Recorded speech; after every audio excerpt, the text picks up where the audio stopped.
What's good, everybody? My name is Gentleman Jugg. And I'm Son. And welcome back to another Jugg and Son doing WWE. How you doing today, boy? I'm good. Make sure to like, subscribe, hit the bell icon, do all the things all the other YouTubers tell you to do. Son, I need you to take me to Raw. So we start off with the Judgment Day having some problems. Finn Balor is basically blaming Damian Priest for what happened for him losing to Seth Rollins.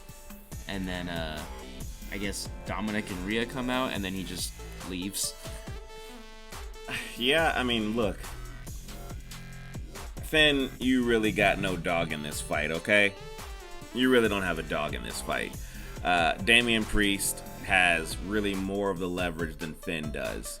Even though Finn does have a reason to want to fight Seth Rollins, Damian Priest has an even better reason to want to fight Seth Rollins. Yeah. In my opinion. But I guess that's what it is. But I mean, they both lost to Seth Rollins clean. Yeah, so they got nothing for him either way it goes. So there that is. Yeah, and Seth Rollins comes out and he makes fun of Dominic Mysterio with some buffalo wings. Yeah, just sitting there munching on him while he's talking trash. You can just see bits of food in his mouth. I'm like, okay, you need to close your mouth when you chew food. And then we saw Drew McIntyre have his first match back. Yeah, that's fine. I mean, what was he? Was he gonna suck or something? I mean, no. Yeah, I didn't think he would. So he came out, he did his thing, and then he fucked off. Then we had a tag team match with the Judgment Day and Seth Rollins. It's fine, I guess. And then we saw Logan Paul and Ricochet. I guess they're starting a feud. Okay, well, you know what? Good for you, Logan Paul. Good for you. Oh yeah, then we had Cody Rhodes come out and he wants a rematch with Brock again. Because of course he does. Look, we're setting up SummerSlam here. That's basically what this is. And it even though this is meant to be like exciting times and so on and so forth, it's just not. It's not speaking to me. You know, I've watched all of it and it just is not speaking to me. Raw isn't really that exciting right now. At least not for me. I mean, that's pretty much all that happened on Raw. It's really just set up and stuff you kind of already knew was happening. Yeah, I mean, these things are fine. They're keeping the story going, but nothing's moving the story forward and in a way that I appreciate. You know what I'm saying? Yeah. It's not hitting me right now, and it probably won't hit me at all, on the next Raw. So there that is. Unless something goes crazier, because Smackdown for me has been the driving force. To want to watch SummerSlam? I mean, yeah, but they're supposed to be freaking hyping it up, and I just don't feel like it's hype enough. Like, all of Raw and Smackdown hyped us up for most of WrestleMania, right? Yeah. And it was good. It was good. And I appreciate all that they did because it was good storytelling. Some things didn't end the way they should have, but that's neither here nor there. Look, that's all I got about it. There's really nothing else to say about Raw. It just wasn't hitting it. Yeah, that's it. All right. Take me to Smackdown, son. So this is the show we want to talk about. That's the show you want to talk about more. Go ahead. Take me there. So, I mean, we're going to start with the Bloodline as usual. Well, with Jey Uso. Since now, I mean, Roman wasn't here, but he will be here next week. I mean, what else is new? This man is constantly making returns. Yeah. He's returned more than any wrestler. And not only that, he hasn't defended his championship for freaking 3 months by this point. WrestleMania and then nothing else. Yeah. This is unacceptable. I just don't like that. I really don't. I've always been of the mind that if there's one champion, that champion needs to defend his title every pay-per-view at least. But now there's 2 champions. So like, then we need to interchange them. Okay, one gets to do it in one pay-per-view, and then the other one gets to do it the other pay-per-view, or both at the same time. Or both. Doesn't bother me either way. But world championship needs to be defended. That's just how it is, and that includes women's championship titles too. Yeah. I'm looking at you, Rhea Ripley. She's great, but How many times has she also defended her title? I think she's defended less than Roman. In the last couple months? Yeah. She's had to do it at least once, but I can't remember. I think she hasn't done it at all.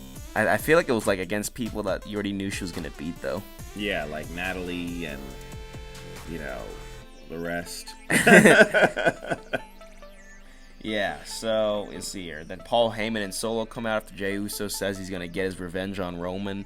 And then he kicks Paul, like, in the face. And I guess he fights off Solo to hype up the SummerSlam match. Yeah, I mean, look, like I said, I still don't know who's going to win this match. Is it going to be, Jey Uso, which I believe in this story probably should be. Since he was there since the beginning. Yeah, and it's a good story, and I'm not going to complain, but, we'll see what happens. Yeah, but if Jey doesn't win, then Roman will vanish for another few months. Yeah. But this is probably the story I'm hyped for at SummerSlam, and that's kind of it. I'd like to see it, and I'd like to see them interact more, but they're only giving us bits and pieces in a way that I'm not really happy with. But Paul Heyman said that next week Roman Reigns and Jey Uso pick the rules of engagement. The rules of engagement. I'm like, oh, it's like John Wick 4. Yeah, sure. We're gonna have like a table, and then Roman's gonna put down some cards, and Jay's gonna put down some cards. If I see that, now I need to see it like that. That better be how it goes down. I want to see them flipping over cards, talking about how they're gonna do this. That's what I want to see. He's gonna be like Samoan Spike, and this guy's gonna be like Red Lays. Yeah, right. I want to see the cards. I want to see it. I think that'll be dope. That's how I imagine it should go. Yeah. And then we got Robert Lashley's back. Good old Robert. And he's with the Street Profits. He shows up in his car limo, and he's like, "All right, get inside." Yeah, immediately I saw on Twitter. Hey, check us out at Gentleman Jugg on Twitter. But I saw plenty of people sitting there looking and saying, "Hey, is this Hurt Business version 2? Shut your mouth. Okay, stop it. Stop all of it. Just because Robert Lashley gets with some black guys does not mean that the Hurt Business is just going to come back. Okay, it was great. I wish it hadn't ended the way it did, but it's over." I mean, I didn't think the Hurt Business was coming back. I just saw he's just gonna work with these three to put some hurt on somebody. Yeah, and these guys, Montez and Angelo, they don't need Robert. Yeah, they really don't. They've been champions on their own. It was Shelton Benjamin and what's his face? Cedric. Yeah, Cedric Alexander. It's really Cedric who needed the Hurt Business more than anything. That's who needed it, because Shelton was fine. That's what this is. And if they call themselves a Hurt Business, look, it'll be stupid to me if they do. But I don't think this is going to be the Hurt. It's just a new endeavor for these guys. It's just gonna be the Street Business. Yeah, and the Street Business. We'll see what happens. Then we got LA Knight. Hey, look, he's going up against Austin Theory. I mean, look, I think it's because there's a gauntlet going on, right? With different characters, taking on each other so they can figure out who gets to fight Austin Theory, and this is great. I just feel that now that LA Knight's going to be a face, it's probably going to be LA Knight versus Austin Theory, and Austin Theory, who has beaten Robert Lashley and Jonathan Cena and Seth Rollins. He's beaten all those guys. That guy's going to lose to LA Knight. Yeah. He's over with the crowd. And Austin Theory is not. He's beaten all these guys to get him over, and it just isn't working. It's like Big Dog Roman Reigns all over again. I don't even know if you could save Austin Theory if he would have beat Roman Reigns. If he would have became champion. I think it's just weird that he beats John Cena. It's not even a big deal for him though, because it works with everyone else, but it didn't work for him. Or beating Seth Rollins didn't really help. I mean, I think he was pretty much ruined the second he filled his Money in the Bank cash in. pretty much. Because you don't freaking cash in and get a freaking mid-card title. That's stupid. Then you win the mid-card title and you beat John Cena, but it doesn't really seem to help. It's still stupid, but whatever. Hey, did not enjoy your title run, Austin Theory. They tried with you, but I guess the time is for LA Knight. Yeah. I do like Io Sky trying to cash in during Asuka versus Bianca Belair. I mean, she's been trying to cash in on both shows, right? Yeah, it's been great. I mean, it's been more exciting than what's been happening with Damian Priest cash in so far. Yeah, well, his are only being cashed in on the one show he's on, so if he really wants to, he should go to the other show and freaking try to cash in there, but they won't let him. They're not gonna get past Paul Heyman. No. Paul Heyman's gonna stop him. What I think is funny about this championship match between Bianca and Asuka is that it just kind of just happened.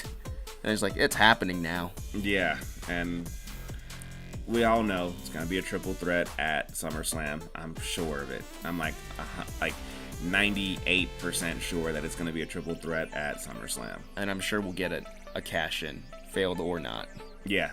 I mean, that's all I got about Smackdown. Yeah. Hey, you know what? This week's wrestling was not great. There were some things that were excellent. Yeah. Yeah. And but for the most part, it's just a run-of-the-mill type of thing. So next week, I better see my rules of engagement table with Roman and Jay. I really hope that's what happens. I don't think it will, but I hope that's what happens. If it happened, I'm like, SmackDown is an A show. It's an A+ show. Okay. If you're not watching it on Friday nights, I don't know what you are doing with your life. Okay. That's if this shows up. If it doesn't show up, I'm like, all right, it's fine. All right. Hey, tune in next time. Same Jugg time, same Jugg channel. This is Gentleman Jugg and Son. The next one will be available when it's ready.